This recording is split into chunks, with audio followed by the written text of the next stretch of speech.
Hey, what's up out there, everybody? Hope everybody's having a great day. I am in Wisconsin right now. It was about 25 degrees this morning when I started my day in Chicago, and it was snowing. So it's not the first snow I've been in this year, but it's getting more frequent, it seems like.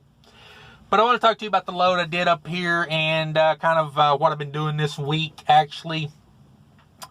And so I'm in Wausau, Wisconsin. Came up from Atlanta to Chicago and got a load from Chicago up to here. I am flat out of hours. I mean, I've got 0 on my hours right now. I mean, I've run the 70 clean out. I prefer to do it that way. I like to run longer days and just have a day where there's not really a lot going on rather than running 8 hours every day or 8 or 9 hours every day. I'd rather run 10 to 12s, get it done, be done with it. You know, you make the same amount of money in 6 days as you do 7 days. But, yeah, sitting here, got to wait till tomorrow morning before I gain back any hours. I'll get back about 7 hours tonight at midnight. But yeah, I started off the week, and Monday I grabbed a load out of Atlanta. It was supposed to have been 7,000 pounds, ended up being 18,000 pounds. The broker was not willing to come up on price on that. They were like, you can take it, you can leave it. That one's on you. So I went ahead and just took it anyway because it was a good load. It loaded quick, it unloaded quick. Like I say, it was 18,000 pounds. I averaged about 8.1 miles per gallon on that, coming up from Atlanta up to Chicago, so I was pretty happy with that. Like I say, it was pretty simple, easy load, mid $1.80 range on that. I think it was $1.84, $1.86, something like that a mile. All miles, I had about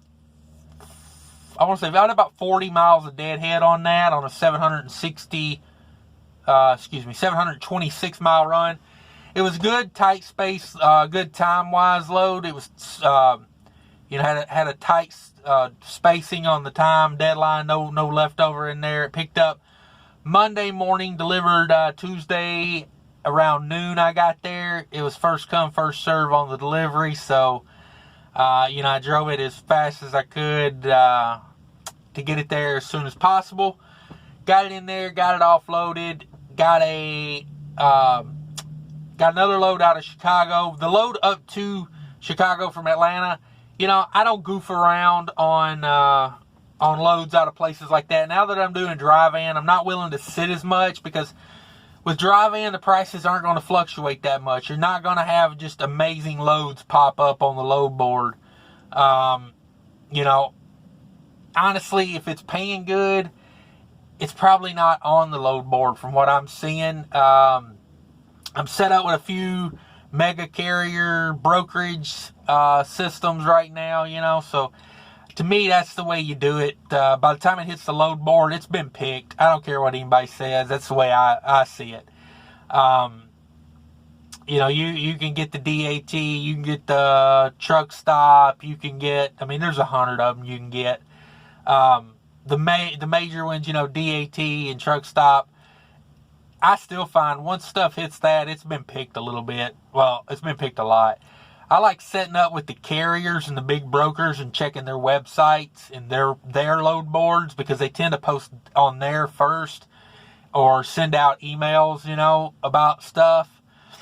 I'd much rather do it that way. I feel like you do a lot better. So I didn't have anything going on. Monday morning, the carrier was looking for some stuff out of Atlanta, and, I found that load, and I jumped on it. I had them book it for me, and like I said, it wasn't the greatest, but I'm not going to sit in Atlanta all day on a Monday because everybody's trying to get out of there. Everybody took off the weekend. They're trying to get running again, and I'm just not going to sit there and waste a bunch of time. So I said, hey, it pays okay enough for me to get out of there. It's going to a decent, it's going to Chicago. They got freight. So it ain't like it was $1.80 going to, BFE or somewhere, So I jumped on it. I ran it up. It was a good load. I thought overall made some pretty good money on it. When I got there, I didn't have many hours left. called about another load, and it worked out pretty good. It wasn't paying that great. It was coming from Chicago up to Wausau, and then, with the hours I had, I took it. If I had more hours, I wouldn't have took it. It was 260-something miles. It was 24 miles away, so it was under 10% deadhead, which is kind of my, I have to start thinking about it. And it paid around like $2 a mile, which is not great on a load. It only goes 265 miles. But it was light. It only weighed 6,000 pounds. And, the broker pretty much said, hey, it is what it is. That's what I move them at. And I really don't budge on them any, even though it is a shorter run. They sent me to the wrong place, the broker did, so I did get a stop-off pay in there because they gave me the wrong address. I went to the place, and then I got there, and the people were like, who the hell are you? And I was like, I got a delivery? And, the paperwork had the wrong address on it, too. So I guess it was something with the shipper had mixed something up because the paperwork and the broker had the same address, and it was not the correct address.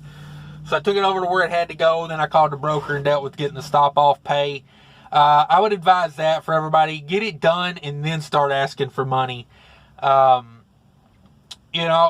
lot of people don't do it that way because they don't want to get stuck with not getting paid for it. But the way I look at it, you got to deliver it either way. You're going to have to take it to the next stop to get it off your trailer.